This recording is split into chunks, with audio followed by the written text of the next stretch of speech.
It has been 6 days. 6 long and agonizing days, and that horrible screaming has not stopped, slowed, or silenced. I have tried to ignore it. I have tried to move on with my life and move forward with the things I need to do, but it seems like the screaming just keeps going and going, no matter the time of day. It is, for lack of a better word, unending. Let me step back and explain a few things. Maybe that would be for the best. I live in an apartment complex. Floor 3, apartment J. I've lived here for most of my adult life, and I've managed to keep to myself and enjoy my life of solitude and independence. I prefer it that way. I prefer not having to deal with other people, mostly because the more people you add to an equation, the more likely it is to become problematic. I've seen my neighbors a few times, and yes, I say hi to them when they pass in the hallways, sure, but honestly, I just want to enjoy my time at home, alone, sitting in my living room, watching television and eating whatever frozen foods I have on hand. It's a simple life. Yes, it's one that most people would shun or gawk at, but it works for me. Besides, why should I care about my neighbors? They likely won't live here very long. Most people leave after their initial 2-year lease is up. A lot of people don't seem to think that the property management does enough around here, or they aren't kind or nice, or whatever BS complaints people nowadays want to throw out there about their landlords. I look at it this way. I pay my rent on time, and they leave me the hell alone. I'm handy enough to fix most of my own problems, and they know it, so really it's win-win. Like I said, I've been here for around 25 years, and I've dealt with a lot of people that I personally do not care about, but as of late, things have been getting out of hand. 6 days ago, at exactly 3 in the morning, the screaming started. I don't mean screaming like arguing, no, I mean the guttural, screeching, deep-throated level, agonizing screaming. The kind of screaming that comes from someone bending your arm the wrong way until your shoulder joint snaps out of its socket. That kind of screaming. I know the exact time it started because that is when it woke me up. I was sound asleep when I heard it clear as day. I, of course, jumped out of bed, banged on the wall of the adjoining apartment in an attempt to get them to realize that they were being too loud. Of course, it did absolutely nothing. They just kept screaming. I decided I would go over in the morning and give them a piece of my mind, and then that I would try to go back to sleep. I might have dozed off once or twice for a few minutes, but nothing substantial. Every time I woke up, the screaming would still be there. The final time I woke up and decided to stay awake for the day, I thought I heard another scream joining into the fray. After around an hour, that thought turned into certainty. There were then 2 people screaming as loud as they could. 2 people doing everything in their power to destroy the peace and quiet that I was used to. At this point, I'd had enough. I was certain that the screaming, well, the initial screaming, was coming from apartment I, the one directly to the left of mine. I put on enough clothing to protect myself from indecent exposure, threw on my slippers, and grabbed my doorknob to angrily yank the door open. Except, the door didn't move. I twisted the knob. I watched the mechanism slip out of what was holding it, but no matter how hard I pulled on the door, it was steadfast. I double-checked the deadbolt. It was unlocked. I slowly turned the handle and again verified that the little metal thing was, in fact, retracting, but still no movement.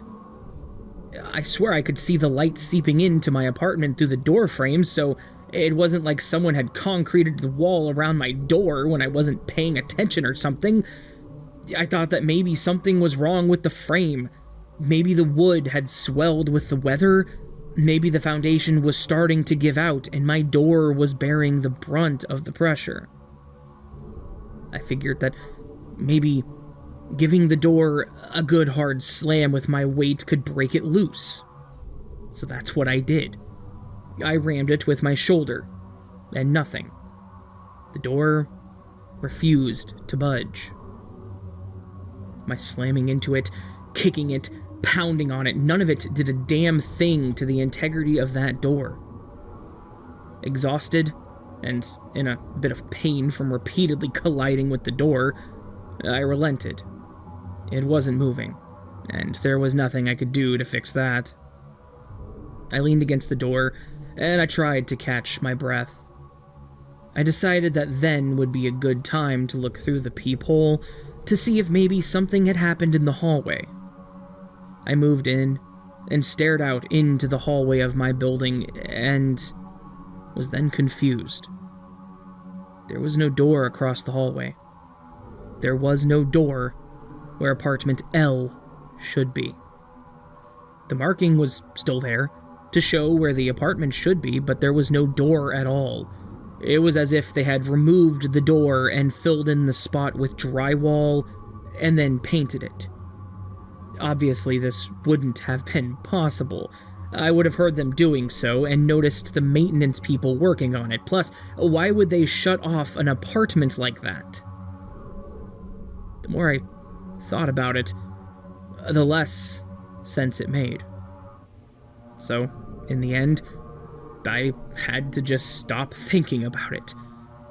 I stepped away and threw myself into my recliner, and just stared out into the foggy morning. I could see the street from my apartment, but it appeared to be barren. There were no cars or people out walking. It was the emptiest I had ever seen it personally. I couldn't make out the faces of the other buildings through the fog, but I could at least see the silhouettes. Not that it mattered, if I couldn't leave the apartment.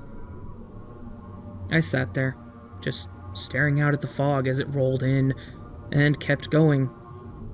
Then, the fact that I have a cell phone clicked in my mind.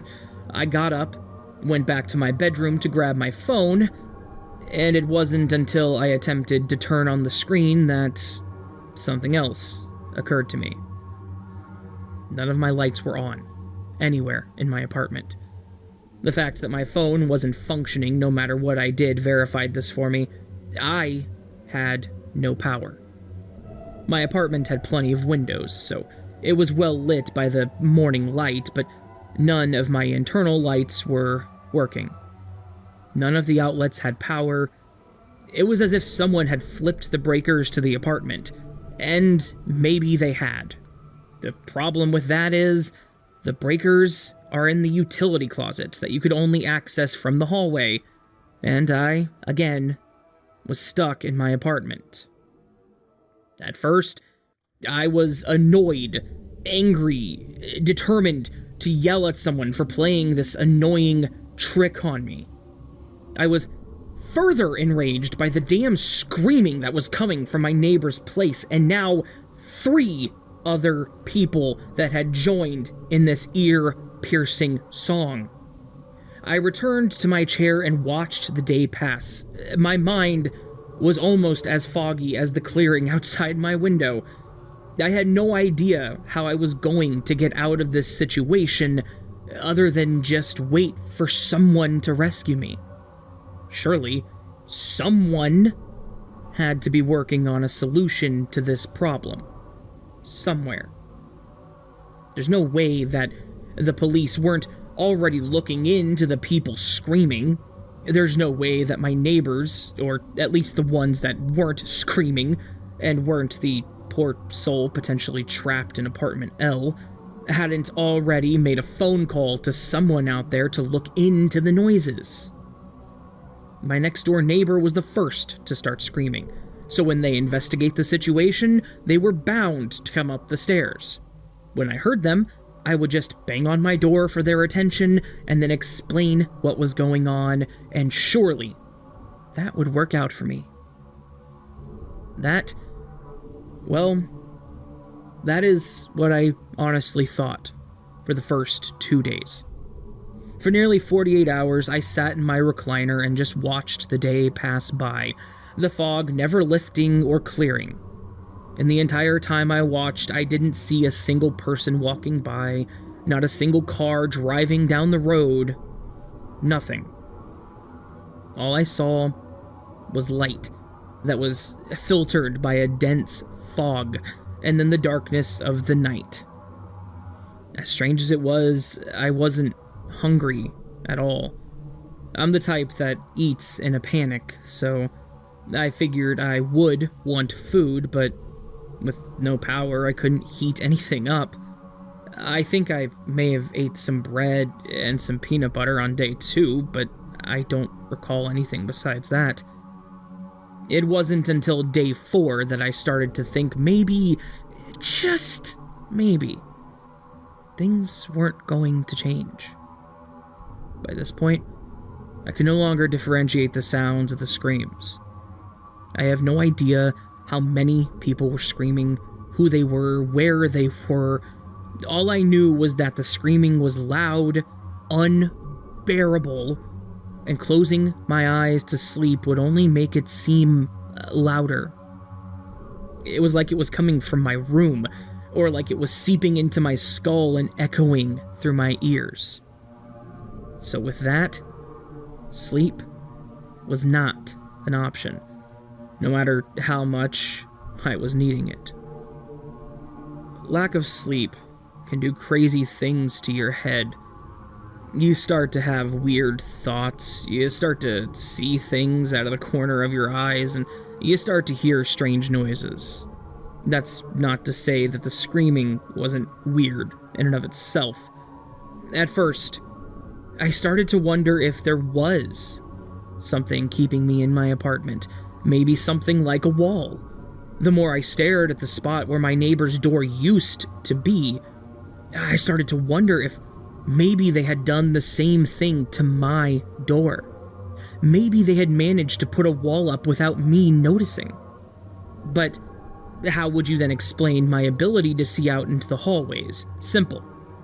They left the peephole uncovered to taunt me, to let me see what was out there, to see what they had done to the others and to torture me. That had to be what was happening.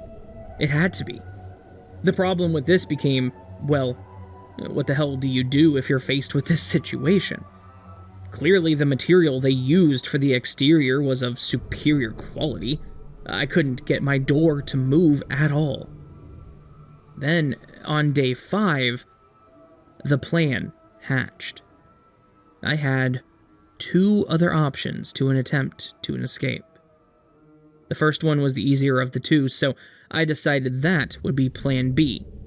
And that is to break the window and attempt to climb down the building. The problem with that was that I was on the 3rd floor, and it was certain to hurt if I messed up and fell. Thus, I moved on with, well, plan A, which was to break through the inner wall and into my neighbor's apartment.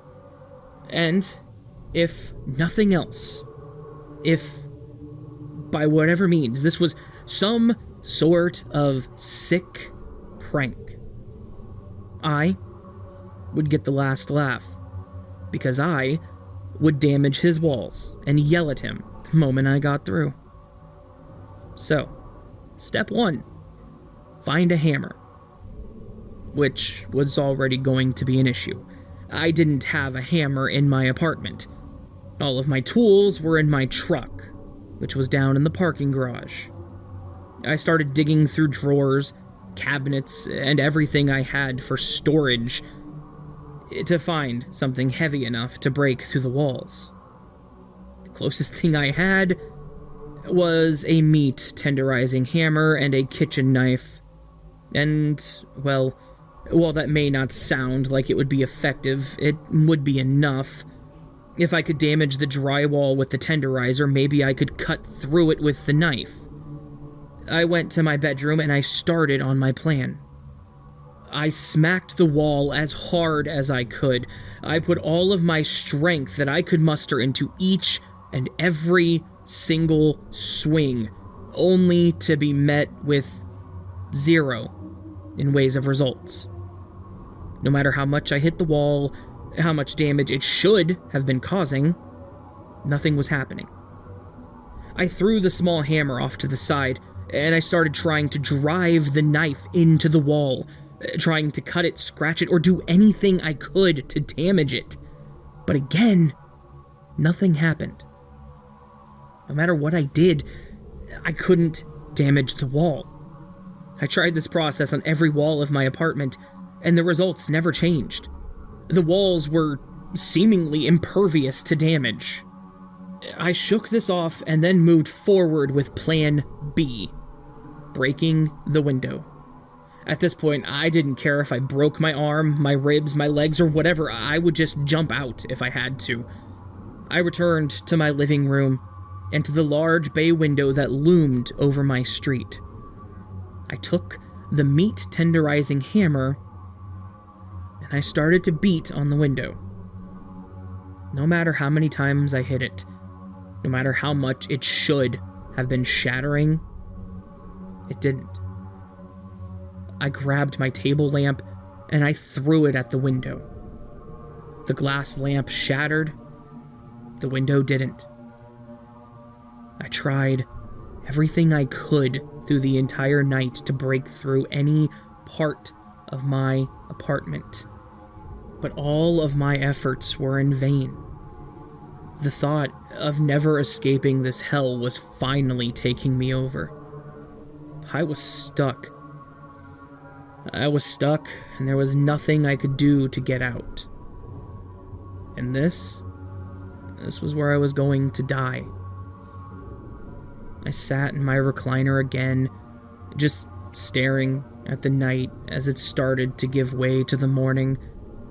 The fog that had seemingly haunted the grounds for the last few days was even more dense than it had been.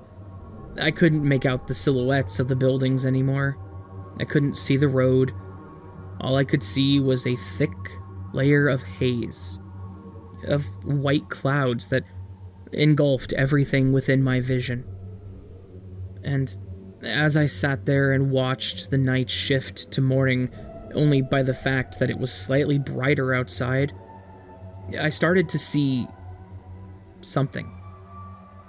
At first, I wasn't sure what it was, and I thought that maybe these past 6 days have been enough to drive me to the edge. But it started to become more clear the harder I looked. I stood up, and I walked over to the window, stepping over pieces of the lamp and other detritus, and then stopping with my face right against the glass. I kept my eyes on the fog, and slowly, very slowly, an outline of a pair of eyes started to come into focus. Based on their location in the fog, whatever it was that these glowing red eyes belonged to, well, it was large, nearly the size of the neighboring building. I kept my focus on them. They started to grow brighter as they stared back at me. Then, I noticed that it wasn't just one pair of eyes that were watching me in the fog. No, it was dozens. The outline of each eye slowly took shape. I could see the dark red glow from each one, and I could feel that they were staring at me. Despite their size, despite there being so many of them, I knew they were staring straight at me. They were watching me, and they were focused solely on me. As the seconds ticked away, the fog felt like it was starting to dissolve. At least enough for me to see what creature it was that I was having the staring contest with. And as my eyes pulled in the scene in front of me, as my brain slowly painted the visual and imprinted it upon my memory, the only thing that I could think to do was scream.